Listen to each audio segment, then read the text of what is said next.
Hoy de plano tuvimos que sacar la alfombra roja, limpiarla. Eso sí estaba llena de pelos de perro, ¿no? De la Cookie, la perra de Fer Tapia. Pero tuvimos que poner todo acá muy guapo, muy bien, porque tenemos hoy un lujazo a un documentalista que se habla de tú con los Arieles, Juan Carlos Rulfo, que nos va a platicar pues de Cartas a la Distancia, que es un documental que aborda uno de los sucesos sin duda que cambiaron al mundo y que son parteaguas, ¿no? La pandemia, ¿no? La pandemia del COVID-19, pero mejor, Juan Carlos, platícanos. Muchas gracias por estar con nosotros, bienvenido. Cuéntanos cómo surgió el documental, evidentemente con la pandemia, pero hablas de algo muy en particular, un sistema de comunicación entre los que estaban afuera del hospital y quienes estaban internados. Efectivamente, gracias por las flores y por limpiar las alfombras. Eso es bueno hacerlo de repente. Es bueno porque aparte ya tenía mucho hongo, entonces es un asunto de salud.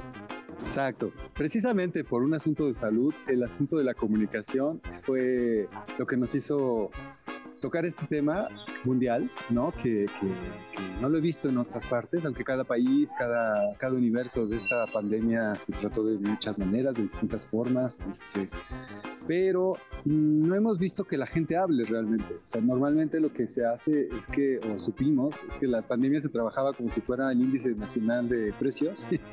¿Cuántos caídos? ¿Cómo va la hospitalización? ¿Cómo va la pura numeralia?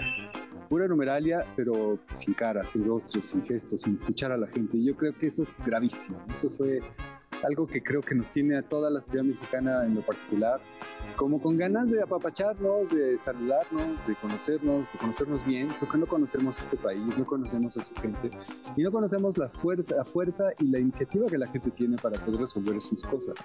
En este caso, los enfermeros de una clínica del IMSS, del número 27 que está en Tlatelolco, tuvieron que resolver un asunto de crisis que se daba entre los familiares y los contagiados.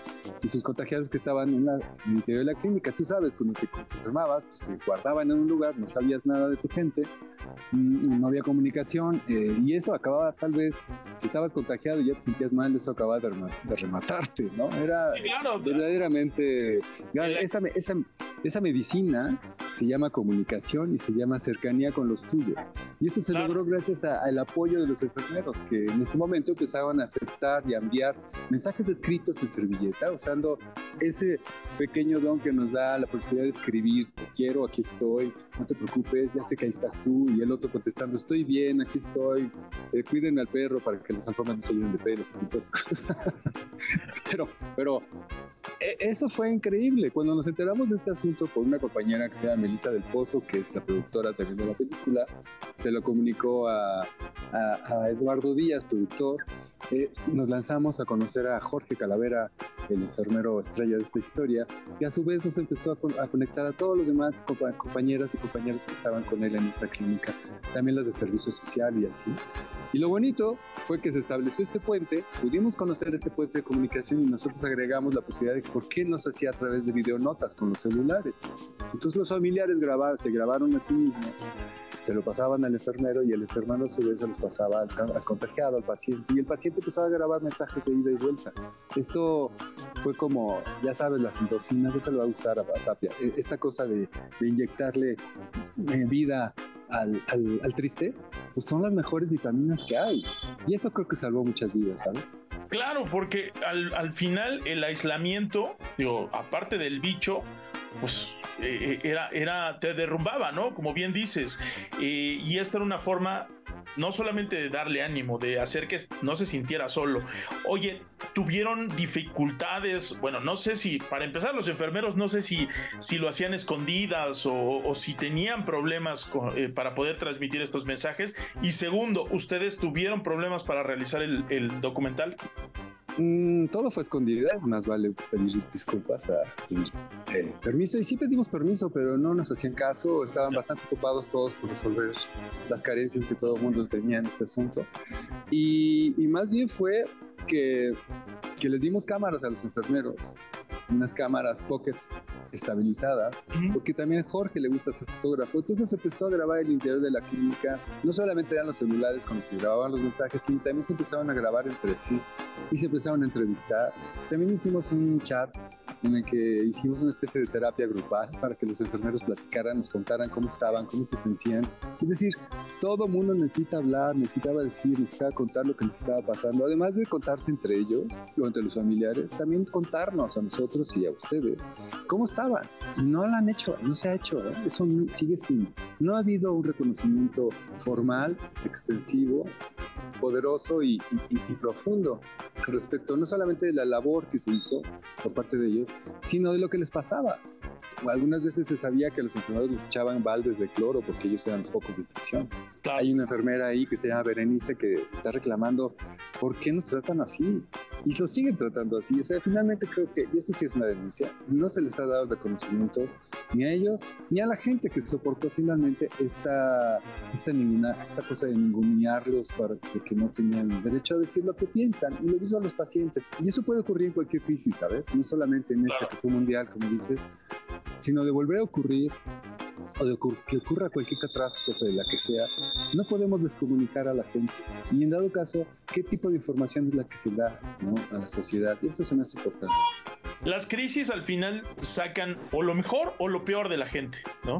Entonces, supongo que debió ser un ejercicio muy catártico, ¿no? Y en ese sentido, respondiendo a tu segunda pregunta, que ya no me acuerdo, pero creo que tiene que ver con que efectivamente no pedimos permiso, pero ya después nos dieron una oportunidad para entrar a la clínica. Grabamos durante 1 o 2 horas con otra cámara, un poco ciertos aspectos que faltaban después de haber revisado el material que teníamos, que habían grabado los enfermeros. Después fuimos a grabar a las familias en sus casas una vez que ya habían salido o que nos daban oportunidad para conocernos más. Hicimos grandes amigos y esto creo que se agradece, y esto es lo que quisimos transmitir a la audiencia, ¿no? No es tanto el asunto del sufrimiento de la gente, ver cómo lo están entubando. No va por ahí. No va tampoco en el amarillismo de la pornografía del desastre. No, tampoco. Es un abrazo.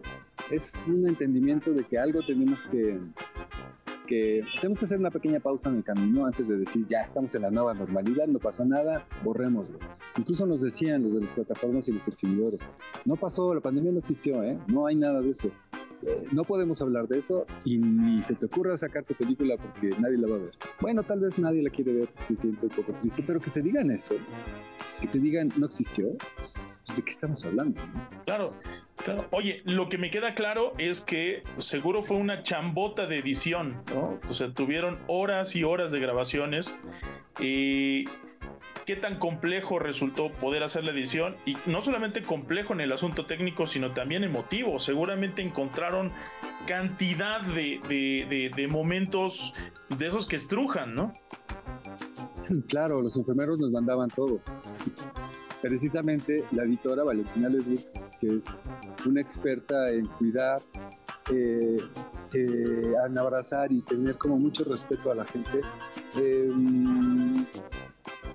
pusimos un criterio. No podemos ser, como decía hace rato, pornográficos en el sentido de la violencia ni del desastre humano. Sí, creo que tenemos que tener un rango de comunicación con el resto de la audiencia. Es decir, todos tenemos que sentir que esto nos pudo haber pasado, y ahí está la primera base de la comunicación. No necesariamente clavarnos en ahí donde duele y ahí donde está lo más sangriento. Eso es lo que puede funcionar para la película o vender. No, yo no creo eso ni me sale.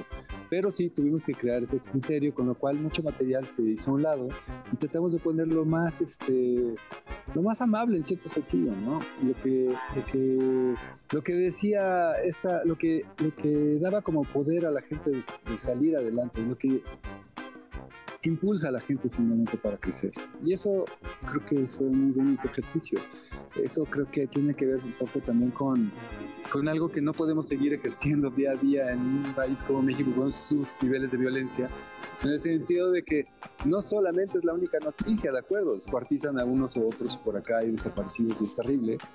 Pero hay otra cosa también que tenemos que construir al respecto de este tipo de noticias. ¿Cómo podemos generar el arma que contrarreste ese tipo de miedo que nos tiene totalmente pulverizados y que no nos deja accionar para poder destruir esa sociedad tan maléfica, ¿no? Entonces, bueno, ahí estamos. Juan Carlos, ¿cómo podemos darnos este abrazo? ¿Cómo podemos acercarnos a tu documental? ¿Dónde lo vemos? ¿Tienes redes? Compártenos tus redes personales. Claro, mira, están en Cinemex en todo el país. Estamos también en la Cineteca, estamos en el Cine Tonalá, estamos en Cinemanía, en la Casa del Cine también. Estamos en Guadalajara, en la Cineteca de Guadalajara.